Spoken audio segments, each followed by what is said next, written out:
अस्सलाम वालेकुम वरहमतुल्लाह। पिछले दिनों 2-3 वाक़यात हुए नौजवानों में ख़ुदकुशी के। और मैं एक जगह एक तकरीब में गया और मुझसे एक अखबारी नुमाइंदे ने ये पूछा कि इसकी कोई असबाब के बारे में आप बात करें। तो मैंने ये सोचा कि इस पे मैं गौर करके फिर इंशाअल्लाह एक वीडियो बनाऊँगा। तो आज का मौजू ये है कि नौजवानों में ख़ुदकुशी का रुझान क्यों होता है।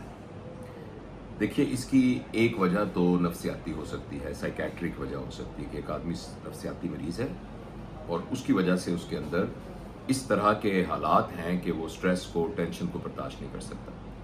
लेकिन एक बहुत बड़ी वजह नौजवानों में ख़ुदकुशी के रुझान की ये है कि बच्चा प्रॉपरली तरबियत याफ्ता ना हो और वालिदैन की तरफ से और मुआशरे की तरफ से बच्चे के ऊपर ख़ास तौर पर उसके पढ़ाई के मामलात में और उसके रोज़गार के मामलात में बहुत ज़्यादा प्रेशर। ये जो हमारे माशरे में एक दौड़ लग गई है ना कि तुम्हारे ग्रेड कौन से आए, तुम्हारे नंबर कैसे आए, तुम्हें मेडिकल कॉलेज में दाखिला मिला कि नहीं मिला।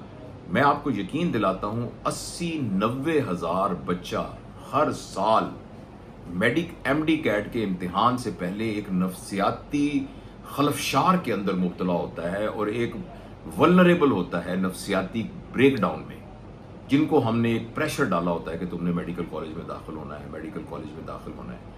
तो ये जो एक भेड़ चाल है ना कि तुम्हारे नंबर क्यों नहीं आ रहे, तुम्हारे नंबर क्यों नहीं आ रहे, और फिर यह है कि उसको कंपेयर करना, दूसरे बहन भाइयों से कंपेयर करना या अजीज़ो अकारिब से कंपेयर करना या और लोगों से कंपेयर करना। देखिए, अल्लाह ताला ने हर इंसान को एक तनव्वो के साथ, एक यूनिकनेस के साथ पैदा किया है। हर बंदे की सलाहियतें मुख्तलिफ हैं, हर बंदे के स्ट्रॉन्ग पॉइंट्स मुख्तलिफ हैं, हर बंदे के वीक पॉइंट्स मुख्तलिफ हैं। आपने वो एक हिंदुस्तान की फिल्म देखी होगी जो थी तारे ज़मीन पर। अगर आपने नहीं देखी तो वो देखिए, आपको ना ये सारा इसका बैकग्राउंड समझ में आएगा। तो बात यह है कि एक शख्स जो आपके ख्याल में मेडिकल प्रोफेशन में कामयाब नहीं है, हो सकता है उसके अंदर एक बहुत बड़ा बिजनेसमैन मौजूद है, उसकी पब्लिक डीलिंग की स्किल बहुत ज़्यादा हो। एक शख्स जो है वो बहुत ज़्यादा हाथ से काम करके मैकेनिकल कामों का बहुत उसके अंदर रुझान हो, बहुत ज़्यादा। एक आदमी में मुसव्वरी का बहुत ज़्यादा रुझान हो। यानी बेशुमार इम्कानात हैं, बेशुमार रुझानात हैं, बेशुमार मैदान हैं जिनके अंदर आदमी जो है अपनी किस्मत को आजमा सकता है। तो ये सबसे ज़्यादा जो बड़ा प्रेशर है वो वालिदैन की तरफ से है। और इसके लिए एक टर्म मैंने सुनी कहीं, आई एम श्योर कि किसी किताब में पढ़ी होगी, मुझे अब याद नहीं किसी में। उसको हम कहते हैं हेलीकॉप्टर पेरेंटिंग। कि एक पेरेंटिंग का ये तरीक़ेकार है कि जैसे हेलीकॉप्टर का पंखा मंडलाता रहता है ना, घूमता रहता, कि आप हर वक्त अपने बच्चे की एक निगरानी की फॉर्म में ही हो कि वो क्या कर रहा है, किधर जा रहा है, क्यों कर रहा है। यानी उसकी जो एक प्राइवेसी है उसको हम बहुत शिद्दत से मुतासिर कर देते हैं। और उसके बाद वो जो एक कंटिन्यूअस उसके ऊपर प्रेशर होता है जिसमें तुम ये नहीं बने, तुमने ये नहीं किया, देखो तुम्हारे बहन भाई क्या कर गए, तुम पीछे रह गए। तो ये फिर एक ख़ास किस्म की नेगेटिविटी उसके अंदर क्रिएट कर देता है।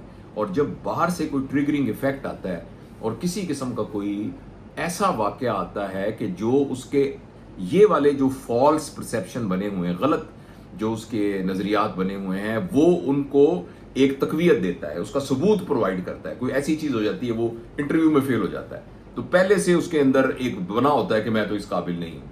तो इस तरह का जब ट्रिगर आता है या किसी ने कोई फिक्रा बोल दिया या उसके सामने कोई शख्स बहुत ज़्यादा कामयाब हो गया या किसी रिलेशनशिप में वो रिजेक्ट हो गया, तो उसके बाद फिर उसके अंदर एक बहुत शदीद किस्म की डिप्रेशन होती है। डिप्रेशन के बहुत सारी अलामात में से एक अलामत जो है वो क्विटिंग टेंडेंसी होती है, यानी चीज़ों को क्विट करना, छोड़ देना। लिहाजा एक आदमी होता है वो नौकरी छोड़ दूंगा, मैं नौकरी छोड़ रहा हूँ, मुझे तलाक दो, या मैं तलाक देता हूँ, मैं रिश्ते को छोड़ता हूँ। और जब ये क्विटिंग टेंडेंसीज बहुत बढ़ जाती हैं, फिर एक वक्त आता है जब बंदा कहता है मैं दुनिया छोड़ता हूँ, और ये वाली होती है। और ज़रा सी को अपॉर्चुनिटी मिलती है तो आदमी जो है वो अपनी उस कमज़ोरी की बुनियाद पर एकदम उसके अंदर एक तरह की बहादुरी आती है और वो फिर सुइसाइड कमिट कर लेता है।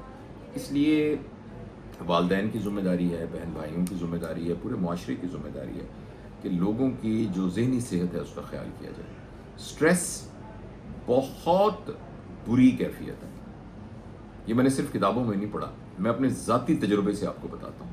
اگر سٹریس کسی پر پڑتا ہے تو سٹریس شاید ایک آدمی کے شدید سر میں درد ہو رہا ہے، ایک آدمی کو کوئی اور جسمانی بیماری ہے، یہ اس سے بھی زیادہ اس کے لیے اذیت ناک کیفیت ہوتی ہے جب انسان سٹریس میں ہوتا ہے۔